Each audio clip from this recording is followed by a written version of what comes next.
Raquel, até peço que você já fique no jeito aí, porque nós vamos conversar agora, falar sobre esse assunto com o Renato Veloni, economista e professor de macroeconomia do IBMEC aqui em São Paulo. Professor, seja muito bem-vindo, é um prazer falar contigo nesta noite.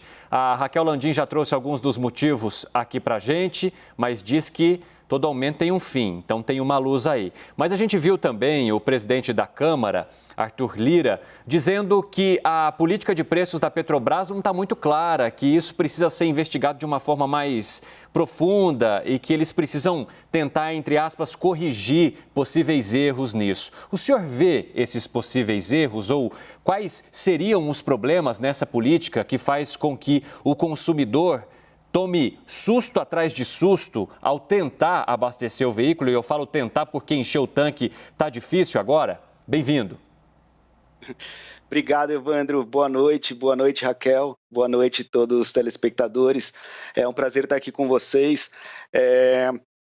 Olha, na verdade, assim, a gente tem esse susto, né, semana após semana, e isso é fruto de uma decisão, né? É uma política de preços que nós, sociedade, escolhemos.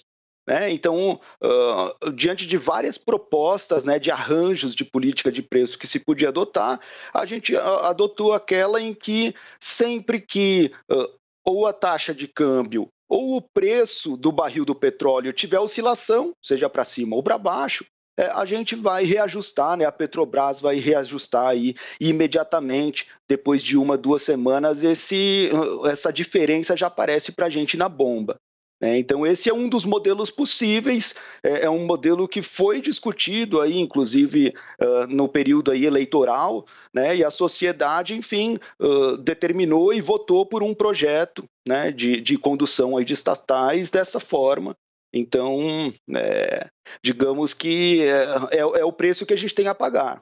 E é um modelo muito prejudicial nesse momento de tanta instabilidade, inclusive em falas das principais autoridades do país? Aqui, Evandro, é difícil a gente dizer prejudicial, tá? Porque a gente não tem um modelo perfeito. Tá? Então, seja o modelo que a gente quiser adotar, assim, tem como a gente criticar. Tá? Então, aqui que é o problema. Aqui, o que seria um outro tipo de modelo, né, de preços, de política de preços da Petrobras que poderia ser adotado, é um que o Brasil já adotou por mais de 2 décadas, outros países também adotam, que é gerenciar o preço, né, o preço utilizado aqui internamente, e utilizar um preço médio de cotação do petróleo e de cotação, né, do real. Então, colocar um exemplo aqui prático, digamos que o preço aí do petróleo esteja variando já em reais entre R$ 500 e R$ 1.000. Aí depois ele cai de novo para 500, aí depois volta a ser R$ 1.000. Então, nesse cenário, a Petrobras poderia ter a opção de trabalhar com o preço de R$ 750, que é um preço médio, e ao longo de todo esse período, vários trimestres, 1 ano e meio, trabalhar com esse preço médio, e ao longo de um grande período aí, ela teria como resultado, como lucratividade, a mesma lucratividade que teria se tivesse ali praticado, né, os seus preços segundo o ponto a ponto do mercado. Né? Então, a gente não tem nesse modelo uma destruição de valor da companhia no médio e longo prazo, e a gente teria aí nesse cenário uma grande qualidade, um grande benefício para a sociedade brasileira e para os empresários principalmente, né? Que é o benefício de ter a previsibilidade dos seus custos. Como foi comentado aqui na reportagem, não faz muito tempo, né, a gasolina estava R$ 4,50. Né? Depois, imagina, eu fecho um contrato por 1 ano de transportes com algum cliente meu, e aí agora a gasolina está R$ 7,00, eu faço o quê? Então, empresário com prejuízo, demissão, né, de funcionários, tem todo um arranjo que se desfaz, né, nesse cenário. Agora, assim, né, esse modelo seria favorável para a sociedade, mas, por outro lado, seria desfavorável para o investidor de curto prazo ali que está comprando a ação da Petrobras para vender na semana seguinte, no mês seguinte, no trimestre seguinte. Para esse cara, assim, ele vai sentir o valor da cotação de resultado da Petrobras muito mais volátil. Então, isso não vai interessar para ele, ele seria o lado perdedor dessa decisão. Tá? Então não Professor, tem o perfeito, a gente tem que escolher qual a benesse e qual o custo que a gente vai querer assumir para a gente, sociedade. vamos continuar falando dessa imperfeição então, né? Já que a perfeição não é possível. Raquel Landim. Professor, o senhor coloca como se fosse uma decisão entre beneficiar a população brasileira e beneficiar o acionista da Petrobras, mas não é bem assim. É impossível para a Petrobras prever aí durante 1 ano e meio para onde vai o preço do petróleo e do câmbio. Qualquer um de nós dois que soubesse isso estaria rico. Esse modelo que o senhor sugeriu já foi adotado no governo Dilma Rousseff e a Petrobras quase quebrou. O senhor acha que a Petrobras deveria voltar para esse modelo? Olha, não há uma sugestão aqui de que volte para esse modelo. A ideia aqui é que esse é um modelo possível, tá? E ele não foi só praticado no governo Dilma, mas por mais de uma década aqui no Brasil e funcionou. Agora, o ponto aqui é fazer uma boa gestão desse modelo, né? Então, é garantir que ao longo do tempo, então a gente não vai conseguir prever o futuro para estabelecer o preço médio agora. Mas depois de trabalhar um mês, 2 meses, 4 meses, com um patamar muito diferente, é só reajustar nos próximos 3, 4 meses seguintes e vai se fazendo aí esse ajuste, calibrando isso trimestre a trimestre, e é possível fazer uma boa gestão adequada. Assim como nos preços livres de mercado também, né? Se uma empresa ela faz aí uma avaliação de marketing equivocada e coloca preços errados em seus produtos, ela vai ter prejuízo. Então, aqui a gente está falando da qualidade da gestão dessa política e não da política em si. A política em si, se bem gerenciada, ela funciona como funcionou no Brasil por tanto tempo e funciona em tantos outros lugares por tanto tempo. Então, ela é viável.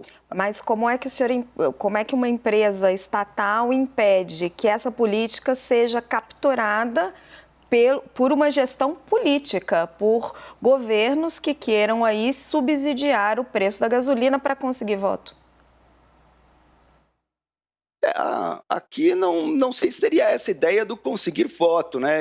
Esse seria um dos problemas de uma má gestão de preços, né? Quando a gente administra o preço, a gente sempre está deixando ali uma abertura para fazer uma má gestão, né? Agora, falando aqui de uma boa gestão de preços, é plenamente possível que a gente faça isso.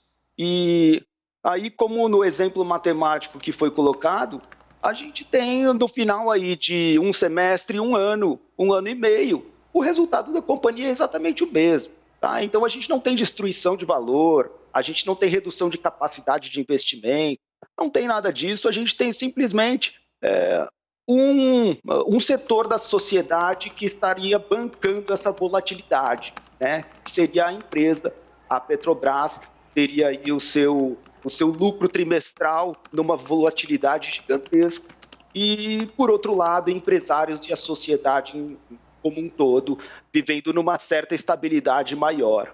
Professor, Cássio Zeiman lá em Brasília também tem pergunta. Cássius, é contigo.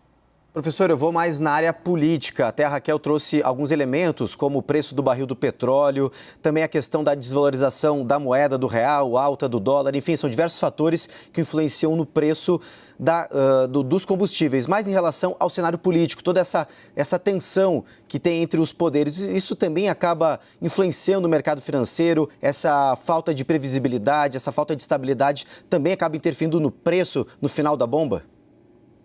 Sem dúvida. Sem dúvida. Porque, assim, se a gente pegar todos os indicadores econômicos, né, de acompanhamento de saúde financeira de um país, de uma economia, se a gente acompanhar fielmente tudo isso, a gente iria ver que era para a taxa de câmbio hoje ser mais ou menos 4,50, né, no máximo 4,70. Então, todo o adicional que a gente tem aí acima desses 4,50, 4,60, é instabilidade política, né? Não tem outra explicação. Então, assim, quanto mais instabilidade política a gente tem, mais o investidor fica com receio. Ao ficar com receio, ele escolhe jogar um outro jogo, um jogo menos arriscado em um outro país, né? Então, assim, dólares fogem do Brasil e a cotação fica mais cara. Ao ficar mais cara, né, todo produto fica mais caro, todo produto importado, e O combustível é um deles, que é um dos que mais pesam, e agora o impacto está sendo aí repassado direto, quase que online. Então tem um componente político muito grande no preço que a gente enxerga na bomba hoje. Professor Raquel Amorim do Rio agora. Obrigada, Evandro. Professor Renato, eu sei que é difícil fazer uma previsão nesse momento, mas diante de todo esse cenário, você vê mais chances, não é cravando, vê mais chances de que no final do ano os combustíveis estejam mais baratos ou mais caros? Olha, pergunta que tem tudo para me comprometer, hein? Não, aqui, assim, é lógico, depende de mil fatores, né? É impossível cravar, mas eu apostaria mais em uma certa estabilidade em torno desse patamar bem elevado, tá? Por que estabilidade? Porque macroeconomicamente a gente imagina que o valor aí do petróleo é um valor que deve ficar aí razoavelmente estável. Ele ficou muito baixo no período da crise, da pandemia, e agora ele retornou um patamar simplesmente que é o patamar médio que ele esteve em 2018 inteiro, 2019 inteiro. Então, assim, ele já recuperou, já está onde está na normalidade dele, né? O outro indicador, que é a taxa de câmbio, quer dizer, a taxa de câmbio ela está muito pressionada por causa de uma instabilidade política, mas assim, não é a minha aposta que essa instabilidade política vai se dissipar de um dia para a noite. Eu imagino que ela vai continuar aí no nosso cenário até o final do ano, e se assim for, os preços aí, a cotação do dólar e os preços, portanto, dos combustíveis vão estar mais ou menos no lugar onde estão. Tá? Então é mais ou menos essa a minha avaliação. Agora, lógico, a cada dia a gente tem novidades, né? A coisa politicamente vai esquentando mais ou arrefecendo um pouquinho. É por isso que a gente vai ver pequenas oscilações aí até o final do ano. Mas, em geral, o patamar que está hoje é o que vai prevalecer. Tá?